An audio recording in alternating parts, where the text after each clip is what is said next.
మీరు మహేష్ బాబు గారిని కృష్ణ గారిని చూస్తే ఏమన్ అంటే వీళ్ళిద్దరిలో ఎలాంటివి పోలికలు చూడొచ్చు సార్? ఈక్వల్ గా సాఫ్ట్నెస్ కృష్ణ గారి అందం పక్కన పెడితేమో అందం అందగాడు ఉంటాడు. కృష్ణ గారి వ్యక్తిత్వం, కృష్ణ గారి మనస్తత్వం, కృష్ణ గారి ఇది ఆయన కొడుకైనా ఎవరికి రాదు, ఆయన కొడుకైనా కాదు ఎవరికి. అది అదొక దివ్యమైన మనస్తత్వం, ఒక గొప్ప మనస్తత్వం అయింది. ఎందుకంటే ఆయనతో బాగా పెరిగేట మహేష్కి ఏదైనా వింటే కోపం రావచ్చేమో అని. బట్ ఆయన వేరు అసలు. ఆ పుటక వేరు, ఆ జన్మ వేరు, ఆ లక్షణం వేరు. ఒక మనిషి ప్రొడ్యూసరు సినిమా తీసి డబ్బులు ఇవ్వలేకపోతే సర్లే రిలీజ్ చేసుకొని డబ్బులు వస్తే ఇస్తాడులే అని వదిలేయటం. కానీ తనతో సినిమా తీసి నష్టపోయిన ప్రొడ్యూసర్ మళ్ళీ తన మంచి ఫామ్లోకి వచ్చినప్పుడు తనే పిలిచి ఆ ప్రొడ్యూసర్కి సినిమా తీసుకో, డబ్బులు ఇవ్వన్నా కూడా డబ్బులు ఏర్పాటు చేసి ఫైనాన్షియల్స్ కల్పించి నేను చేస్తున్నాను ఆయనకి మీరు ఫైనాన్స్ ఇవ్వండి అని భరోసాలు ఇచ్చి ఇంత పాజిటివ్గా ఇంత మంచివాడు, ఇంత మంచితనం ఉన్న మనిషి. దానివల్ల ఆయన కొన్ని లక్షలు కోల్పోయారు అనుకుంటారు వీళ్ళు, ఆర్థికంగా కొంతమంది అనుకుంటారు. ఆయన అలా ఉండబట్టేనమ్మా అంత స్టార్ అయ్యాడు, సూపర్ స్టార్ అయ్యాడు. అలా ఉండబట్టే ఆయన తోటి సినిమా మొదలెడితే ఈ సోకాల్డ్ హీరోలు ఎవరినైనా చెప్పండి. ఒక ఏఎల్ కుమార్ 18 సినిమాలు, కృష్ణ గారే మరో హీరో లేడు. 18 సినిమాలు కంటిన్యూస్గా కృష్ణ గారే మరో హీరో ఇస్తే కూడా నాకు వద్దు, కృష్ణ గారు చాలు నాకు. మళ్ళీ 18 సినిమాలు సూపర్ హిట్లా కాదు, మధ్యలో ఫ్లాప్లే అయినా సరే, ఫ్లాప్ అయినా సరే సక్సెస్ అయినా సరే కృష్ణ గారే నా హీరో. ఆయనతో సినిమా తీసుకుంటే ప్రశాంతంగా ఉంటుంది, డబ్బులు రాని పోని ఫుల్. అలాగే త్రిమూర్తి ప్రొడక్షన్ దొంగల సిరీస్ ఒక 16 సినిమాలు కృష్ణ గారే హీరో. ఎక్కువ సినిమాలు తీసిన వ్యక్తి కూడా కృష్ణ గారే. కృష్ణ గారే 350 సినిమాలు, రామారావు గారి కన్నా ఎక్కువ సినిమాలు కృష్ణ గారే. అంటే ఆయన ఏంటంటే మొహమాటస్తుడు, ఎవరు అడిగినా అవకాశం ఉందంటే చేద్దామని చూస్తాడు. కావాలంటే తను ఎక్కువ పనిచేస్తాడు. ఒకసారి 4 షిఫ్ట్లు పనిచేసాడు రోజుకి. 7 గంటల నుంచి 11 దాకా ఒకళ్ళకి, 11 నుంచి 1 గంట దాకా ఒకళ్ళకి, మళ్ళీ 2 o'clock to 5 o'clock ఒకళ్ళకి, 5 to 10 ఒకళ్ళకి, ఇలా చేసేవాడు. మళ్ళీ పొద్దున్న మాకు మర్చిపోయేది.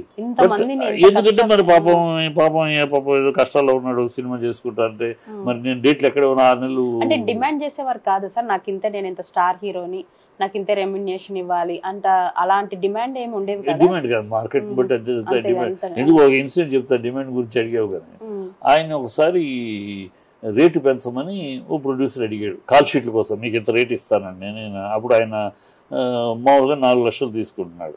కృష్ణ గారు 4 లక్షలు కాదు, మామూలుగా వాడు 4 లక్షలు ఇస్తాను. రామారావు గారు తీసుకుంటారు రెమ్యునరేషన్ అప్పుడు. ఈయన మామూలుగా 2.5 తీసుకున్నాడు, ఈయనకి 3 తీసుకుంటున్నాడు. ఆ రేటు ఇస్తాము డేట్ల కోసం అని అతను ఆశపడి చెప్పాడు. కృష్ణ గారు ఏమన్నారంటే, అలా మనం మన ఇష్టానికి మనం రేట్లు పెంచడం కరెక్ట్ కాదు.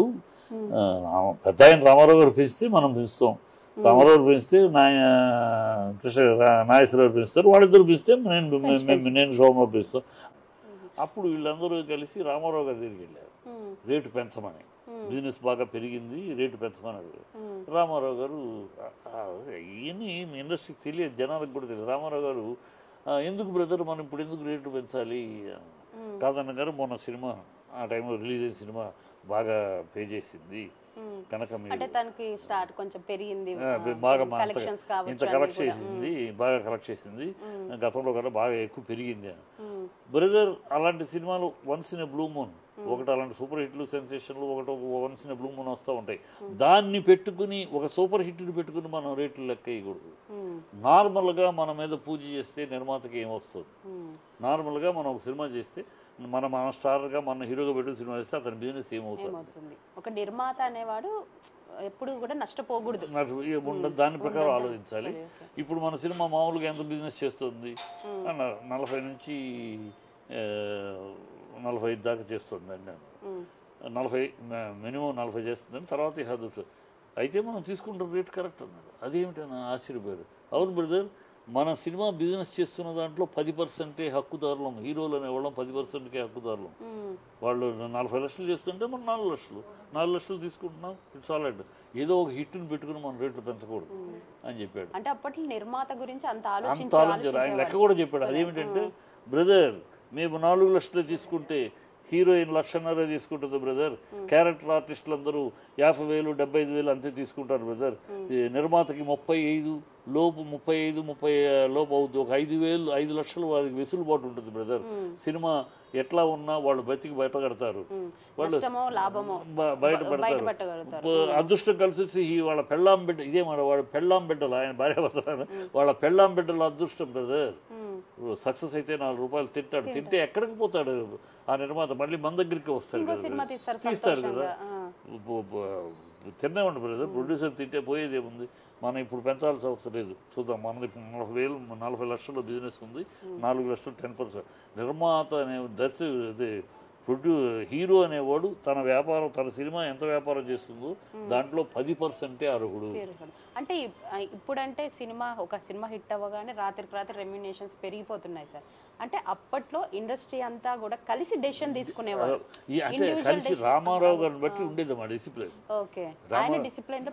రామారావు ఎవరన్నా అడ్డదిడ్డంగా పిలిస్తే కూడా పిలిచి మరీ ఇప్పుడు ఏం బ్రదర్ ఏమనుకుంటున్నారు మీరు, ఏం చేస్తూ ఏమిటి ఇష్టం వచ్చినట్టు రేట్లు పిలిస్తే ఏమనుకుంటున్నారు, ఇండస్ట్రీ బతకాలా, ప్రొడ్యూసర్లు బతకాలా, అడుక్కు తినాలా, అలా కోపడేవాడు ఆయన, మందలిచ్చేవాడు కూడా, అందుకని భయం ఉండేది.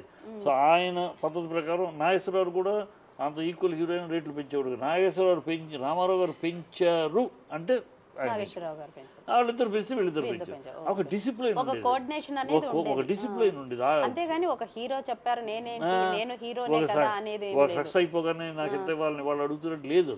అసలు వాళ్ళ అవగాహన లేదు, ఎంత అవుతుంది నా సినిమా, ఎంత బిజినెస్ చేస్తుంది, నేను ఎంత అడగాలి, ఏమి లేదు. కోట్లు ఖర్చు పెట్టేయటం, ఇంత ఖర్చు పెట్టాము మాకు బెనిఫిట్స్ ఇవ్వండి అయ్యి ఇవ్వండి అని అడుక్కుంటాం. అది కాకుండా ఒక సినిమా మామూలు రేంజ్ ఎంత, ఒక హీరో ఒక్కొక్క హీరోకి ఒక రేంజ్, ఆ రేంజ్లో సినిమాలు తీయాలి. కృష్ణ గారి సినిమాలు దాదాపు ప్రొడ్యూసర్లు అందరూ బాగా బతికి పట్టబడ్డారంటే ఆయన ఒక 2-4 లక్షలు తీసుకుంటా అంటే ఆ రేటు అలాగే ఉండేది ఒక 2 ఏళ్ళు 3 ఏళ్ళు. ఆ తర్వాత మార్కెట్ రేటు పెరిగి, మార్కెట్ రేంజ్ పెరిగినాక 3కి వెళ్ళాడు, 4కి వెళ్ళాడు, 5కి వెళ్ళాడు, 15కి వెళ్ళాడు. స్టెప్ బై స్టెప్ మార్కెట్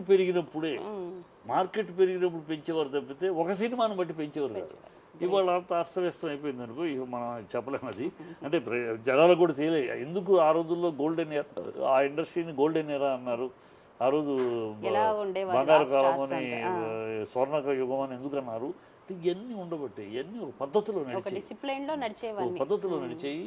అందువల్ల ఉండేది. ఇవాళ పద్ధతి లేదు, ఎవడు రాదు ఇవాళ, ఎవడు దాసుడు రేపు తెలియదు. ఇవాళ రాదు, రేపు దాసుడు అవుతాడు, ఇవాళ దాసుడు రేపు రాదు, ఏదో అయిపోతుంది. ఫట్ టెంపరీ, అన్నీ టెంపరీ.